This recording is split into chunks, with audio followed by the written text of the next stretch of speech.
everyone, my name is Brandy and today I would like to talk to you about heart health. Heart disease is the leading cause of death in both men and women across the United States. This is per the CDC, which is the Centers of Disease and Control. This heart disease affects not just Americans, it affects people across the globe. This includes many different ethnicity groups.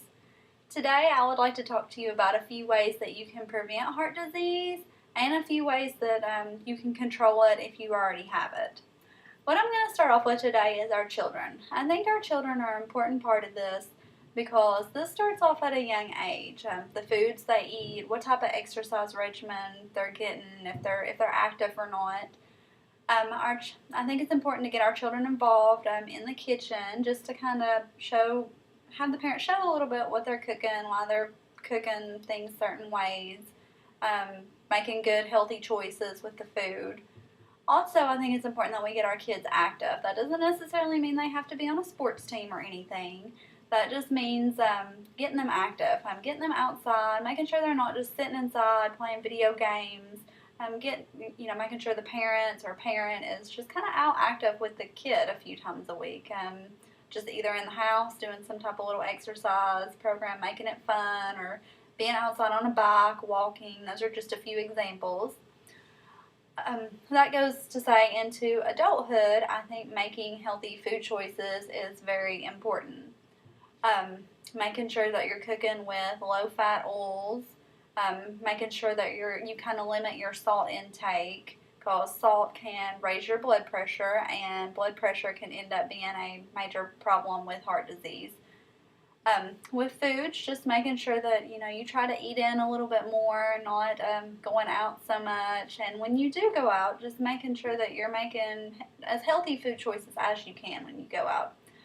Just limiting junk food, making sure that when you do meat products that you try to kind of limit the red meats and increase your seafood such as fish, making sure you've got maybe a little bit more chicken than you do steak, that type of thing.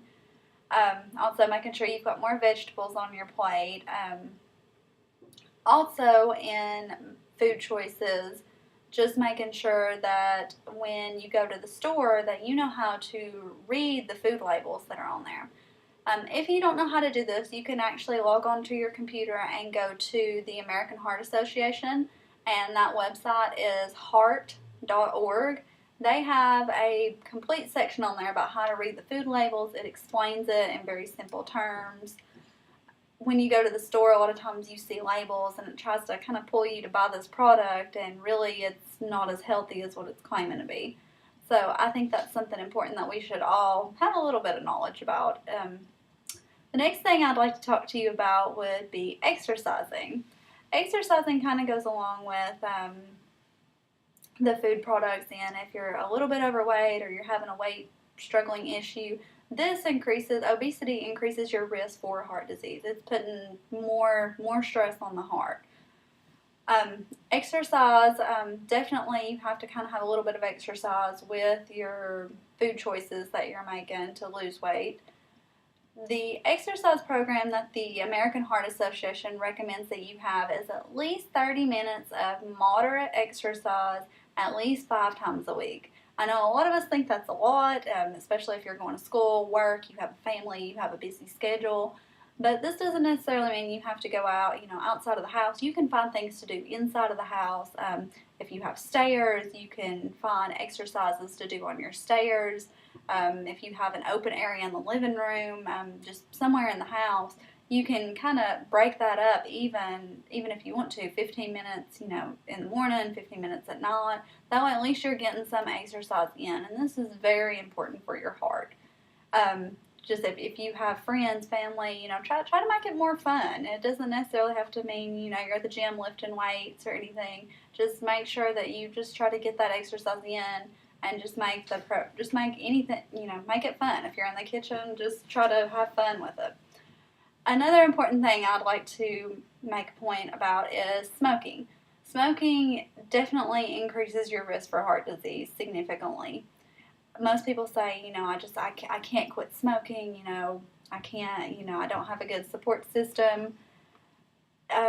before you quit smoking, if somebody does have a smoking issue and they elect to do this, make sure that you do have a good support team. Your family, your coworkers, your children, your friends, anybody that you can get behind you. There's support groups that are usually in the area. There's many websites you can go to if you feel like things aren't working on your own. There are over-the-counter aids that can help you quit smoking. If you feel like these don't help, I would recommend that you go to your local doctor, because they can prescribe stuff for you that can ease this and that can help you quit smoking. And the sooner you quit smoking, the better your odds are, obviously. And the next thing I'd like to talk about would be your cholesterol. A lot of people don't go to the doctor, they don't get this stuff checked out, and next thing you know it, they're in the hospital and they've had a heart attack. Well, this could have easily been prevented if they had been to the doctor, they got their yearly checkup, they got their cholesterol checked, they talked to their doctor about the lifestyle choices they make. That's just my recommendation, is that you keep track with your health. You go to the doctor. If you're smoking, you quit smoking. If you don't exercise already, get that exercise regimen in. Just takes 30 minutes 5 times a week. That's all. 15 in the morning, 15 in the evening, and I think we can all sneak that in there somewhere. And also the food. Make sure that you're making good, healthy food choices. And if you don't know how to do this, there's plenty of help with your doctor or online that you can find that can help you make these right choices. So that's all for today. So I hope I made everybody think about becoming heart healthy. And remember, go red.